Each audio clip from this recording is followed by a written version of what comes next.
Good morning sir. হ্যাঁ, good morning. বসো সবাই। তা বাড়িতে যে 2-5টা বিড়ি আর 1 বোতল মদ খাওয়ার হোমওয়ার্ক দিয়েছিলাম, সবাই করেছো তো? হ্যাঁ স্যার। বল্টু, তুই চুপ কেন?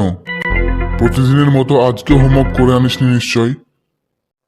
হ্যাঁ স্যার, আমি 2টো বিড়ি আর 1 চিপি মদ খেয়েছি, আর খেতে পারিনি। কি রে তুই?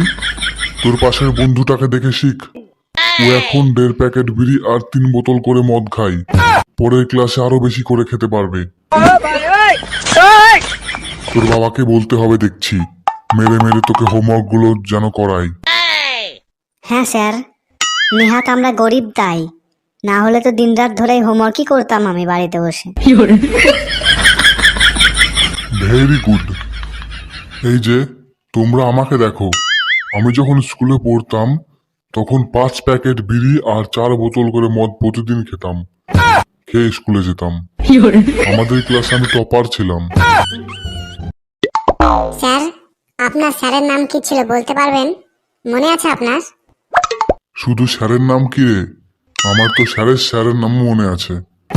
তাহলে বলুন স্যার, আমরাও শুনি নামগুলো। কি নাম স্যারের আপনার? আমার স্যারের নাম হলো মাতাল ব্যানার্জি, আর তার স্যারের নাম হলো শ্রী গাঁজাখোর গঙ্গোপাধ্যায়।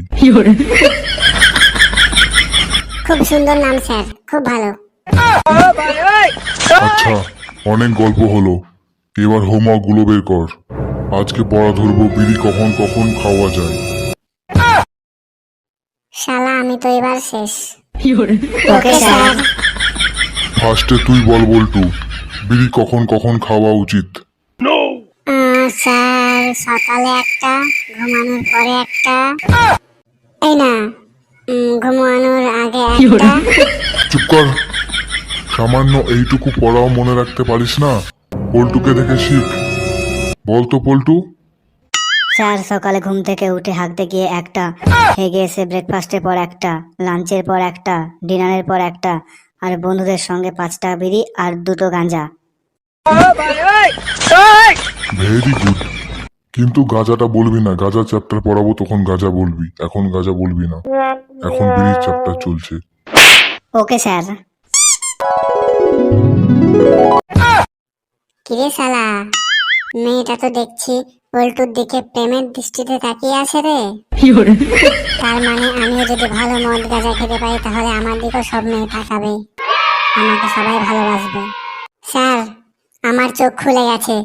আমি উপযুক্ত মাতাল বিড়িখোর গাঁজাখোর হয়ে আপনাকে দেখাবো, আর ভালো ছাত্র হয়ে দেখাবো। Good, very good. এটা যে কতটা জরুরি তুমি জানতে পেরেছো। তাহলে তুমি কাল থেকে হোমওয়ার্ক গুলো করে আনবে। হ্যাঁ স্যার, অবশ্যই স্যার। আচ্ছা, আজকে তাহলে এই পর্যন্তই। আজকে চলি, কালকে আবার নেক্সট ক্লাসে পড়া ধরবো। শালা মাস্টারও ফাঁকিবাজ বাড়া। ভাবলাম কাল থেকে হোমওয়ার্ক করে আসবো, তো হোমওয়ার্ক না দিয়ে চলে গেল। টেনশন করিস না, কাল থেকে দুজনে হোমওয়ার্ক করে আসবো, তাহলে কাল থেকে পড়া ধরবে আর পড়াও দেবে। আজকে চল বাড়ি যাই। শালা হোমওয়ার্কই তো দিল না, হোমওয়ার্ক কি বাল করে করব? আচ্ছা ভাই, চল ভাই, বাড়ি যাই। ও হ্যাঁ, বলতে ভুলে গেছিলাম, যদি তোমরা নতুন হয়ে থাকো চ্যানেলটি তাহলে সাবস্ক্রাইব করো, আর ভিডিওটি যদি ভালো লাগে তাহলে লাইক করতে ভুলো না। দেখা হচ্ছে পরের ভিডিওতে। তোমরা সবাই ভালো থেকো, আর তোমরা চাইলেও এই মাতাল স্কুলে অ্যাডমিশন নিতে পারো।